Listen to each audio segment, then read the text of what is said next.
ملکیوں کی واپسی کے لیے ڈیڈ لائن کا آج آخری روز، کل سے گرفتار کر کے ملک بدر کیا جائے گا۔ وفاقی کابینہ کی منظوری کے بعد وزارت داخلہ کے پولیس اور انتظامیہ کو احکامات، غیر قانونی مقیم غیر ملکیوں کو ڈیپورٹ کیا جائے گا اور جائیدادیں ضبط کر لی جائیں گی۔ نگراں وزیر داخلہ سرفراز بگٹی کہتے ہیں غیر قانونی غیر ملکیوں کو قریبی بارڈر تک پہنچایا جائے گا۔ 2 ماہ میں تقریباً 2 لاکھ غیر ملکی واپس جا چکے ہیں۔ غیر قانونی غیر ملکیوں کو کرائے پر گھر دینے والے بھی شریک جرم ہوں گے۔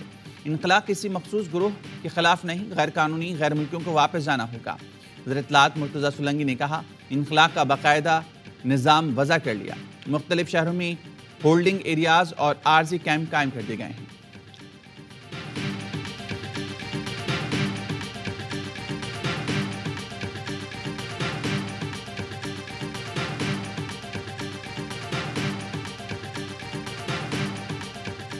فیصلہ آپ کو کرنا ہے، رول آف لا کے ساتھ ہے۔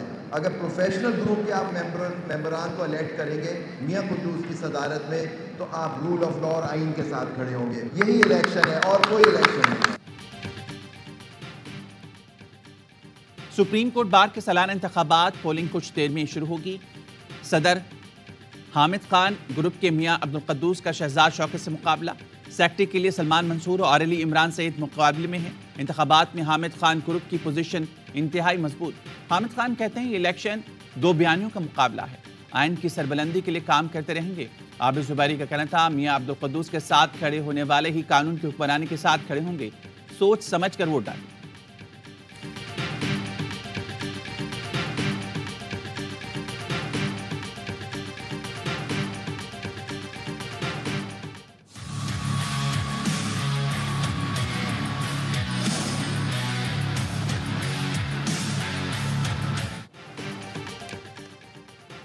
غیر قانونی مقیم ہر میچ ڈو اور ڈائی، غلطی کی گنجائش ختم، گرین شرٹس کے لیے جیت ضروری۔ ورلڈ کپ میں پاکستان اپنا 7واں میچ آج کولکتہ میں بنگلہ دیش کے خلاف کھیلے گا۔ سیمی فائنل کی امیدیں زندہ رکھنے کے لیے بنگلہ دیش کو ہر صورت ہرانا ہوگا۔ میچ سے پہلے گرین شرٹس کی تیاریاں، کھلاڑیوں کی بیٹنگ بالنگ فیلڈنگ کی مشقیں، پاکستان ٹیم میں تبدیلیوں کا امکان، فخر زمان بھی 11 میں شامل، امام الحق باہر، حسن علی کو وسیم جونیئر کی جگہ واپسی، شاداب کی جگہ اسامہ میر بدستور ٹیم کا حصہ۔ Head coach Grant Bradburn کہتے ہیں کھلاڑی متحد اور ڈریسنگ روم کا ماحول بہترین ہے۔ کولکتہ میں پاکستانی کھلاڑیوں کے فینس کی بھرمار، قومی کھلاڑیوں کی ایک جھلک دیکھنے کے لیے بھارتی فینس امڑ آئے۔ محمد رضوان نے مداحوں کے ساتھ تصاویر بنوائی، کپتان بابر اعظم نے بھی اپنے چاہنے والوں کو ہاتھ ہلا کر جواب دیا۔ پاکستان ٹیم کو ایک اور دھچکا، چیف سلیکٹر انضمام الحق نے عہدے سے استعفیٰ دے دیا، پی سی بی نے استعفیٰ سراتے ہوئے منظور کر لیا۔ انضمام الحق چیئرمین مینجمنٹ کمیٹی سے ملاقات کے لیے گئے، ملاقات نہ ہو سکی تو انضمام نے دل برداشتہ ہو کر استعفیٰ بھجوا دیا۔ سابق کپتان کہتے ہیں میرا پلیئرز ایجنٹ کمپنی سے کوئی تعلق نہیں، مجھ پر سوال اٹھے گا تو بہتر ہے ایک طرف ہو جاؤں، الگ ہو کر پی سی بی کو آزادانہ انکوائری کا موقع دیں۔ کمیٹی مجھے قصوروار نہیں پاتی تو چیف سلیکٹر کا عہدہ دوبارہ سنبھال لوں گا۔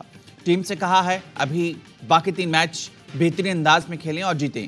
ذکا اشرف کہتے ہیں انضمام کی قدر کرتا ہوں، دفتر میں نہیں تھا اس لیے ملاقات نہ ہو سکی، انضمام جب ملاقات کرنا چاہتے ہیں میں دستیاب ہوں۔ کمیٹی بنائی گئی ہے جو مفاد کے ٹکراؤ سے متعلق انکوائری کرے گی۔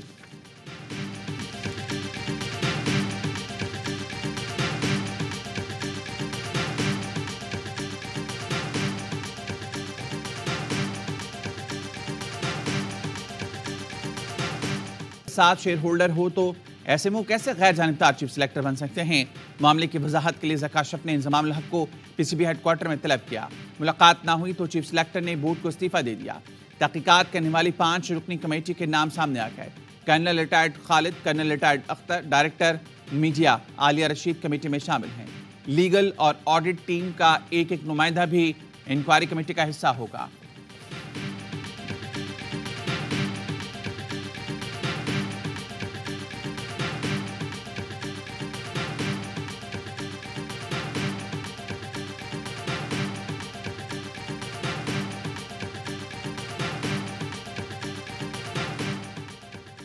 میرے خیال میں ذکا اشرف نے اسٹیڈیم میں ہونے کے باوجود انضمام الحق سے ملاقات نہیں کی، جس کی وجہ سے انہوں نے استعفیٰ دیا۔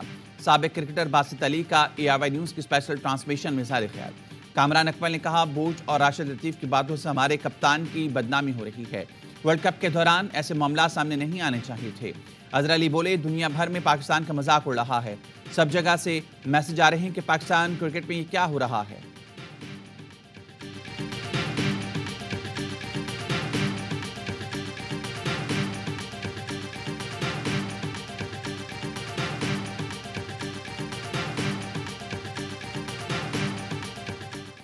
نگراں حکومت نے گیس کے نرخوں میں اضافہ کر دیا، گھریلو صارفین کے لیے گیس 172% مہنگی ہو گئی، اطلاق کل سے ہوگا۔ صارفین کے لیے ماہانہ 25 سے 90 مکعب میٹر گیس استعمال پر کوئی اضافہ نہیں کیا گیا، لیکن چھوٹے صارفین کو اب ہر ماہ 400 روپے فکس چارجز دینا ہوں گے۔ پہلے یہ رقم صرف 10 روپے تھی۔ تندور کے لیے بھی گیس کی قیمت نہیں بڑھائی گئی۔ گھریلو صارفین کی کیٹیگریز میں کم از کم 50% اضافہ کیا گیا۔ ماہانہ 300 MMBTU گیس کا نرخ 3000 روپے ہوگا۔ پہلے ایسے صارفین کا بل 1100 روپے کے حساب سے آتا تھا۔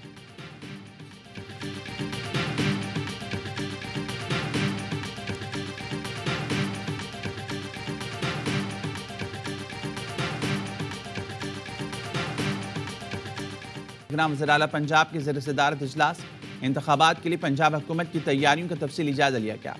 نگراں وزیر اطلاعات عامر میر کی کابینہ اجلاس کے بعد بریفنگ، کہتے ہیں پنجاب میں 50,000 پولنگ سٹیشنز بنائے جائیں گے۔ پنجاب کابینہ نے 4 ماہ کے لیے 2076 ارب کے بجٹ کی منظوری دے دی ہے۔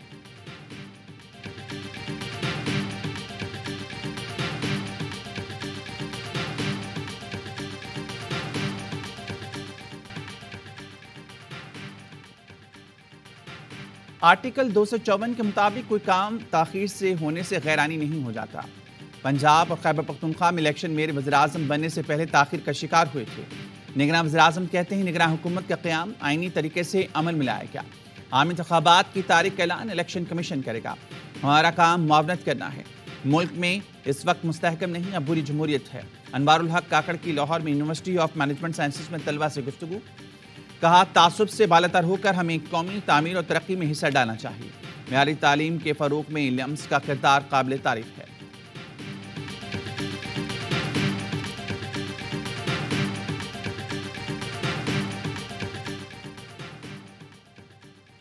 آصف زرداری سے پیپلز پارٹی شعبہ خواتین کے وفد کی ملاقات، گفتگو میں کہا نواز شریف آئے ہیں، سیاست ان کا حق ہے۔ سب سے پہلے میں نے ہی نواز شریف کو وطن واپس آنے کا کہا تھا۔ میں نے ملتان میں بھی اپنا گھر لے لیا ہے۔ بولے جنوبی پنجاب کے دوستوں اور کارکنان سے خود ملاقاتیں کروں گا۔ پیپلز پارٹی کے کارکنان انتخابات کی تیاری کریں۔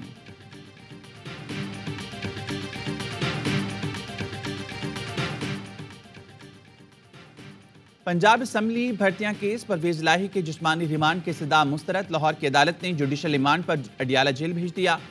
دوران سماعت عدالت نے پرویز الہی کو روسٹرم پر بلایا اور استفسار کیا۔ یہ کہتے ہیں گزشتہ رات کو یہ آپ کو لے کر جانا چاہتے تھے لیکن آپ کی طبیعت خراب تھی۔ پرویز الہی نے بتایا رات کو کہیں لے کر نہیں گئے، یہ جھوٹ بولے ہیں کہ میرے ساتھ جا کر ریکوری کی۔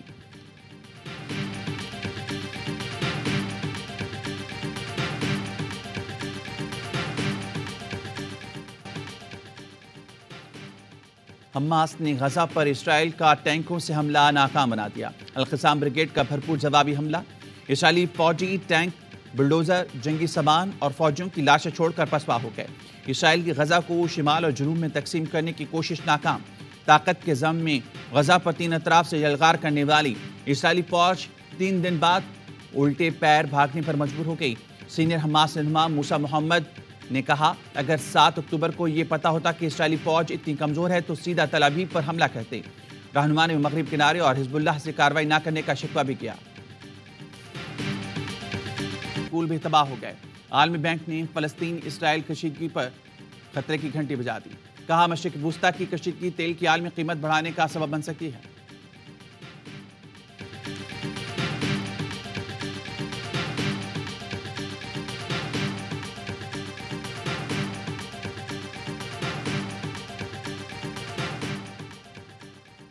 غزہ کے اسپتال پر اسرائیلی حملے کے خلاف قرارداد، سینیٹ پیش۔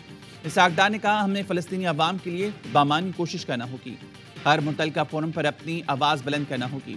شہزاد وسیم بولے پاکستان کا فلسطین سے دلی اور جذباتی تعلق ہے۔ اسرائیل نے ایک بار پھر سفاک اور دہشت گرد ملک ہونے کا ثبوت دیا ہے۔ یوسف رضا گیلانی کا کہنا تھا فلسطین میں خوراک ادویات کی فراہمی کے لیے دنیا کردار ادا کرے۔ رضا ربانی بولے یہ حکومت کشمیر اور فلسطین پر معزز خواہ ہے، فلسطین پر بحث ہو رہی ہے، افسوس کی بات ہے کوئی وزیر یا دفتر خارجہ کا ذمہ دار اہلکار نہیں آیا۔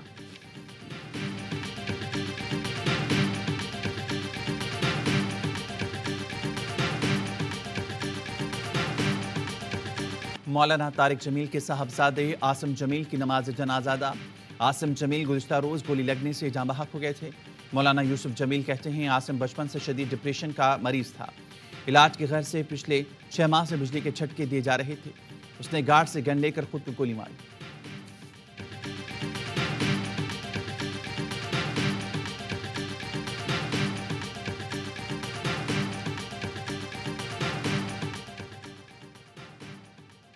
امریکی میڈیا کے مطابق 52 سالہ چائلڈ اسپیشلسٹ پر گھر کے باہر تلوار کے پہ در پہ وار کیے گئے۔ اندھناک واقعے پر کمیونٹی سوگوار، قتل کے محرکات سامنے لانے کا مطالبہ۔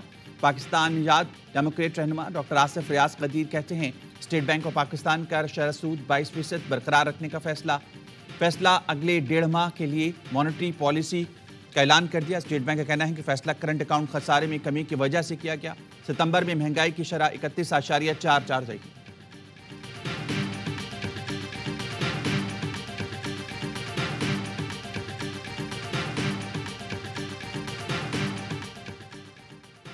ملک میں خصوصی انسداد پولیو مہم کا آج دوسرا دن۔ چاروں صوبوں کے 31 اضلاع میں 1 کروڑ 8 لاکھ سے زائد بچوں کو پولیو سے بچاؤ کے خطرے پلانے کا ہدف۔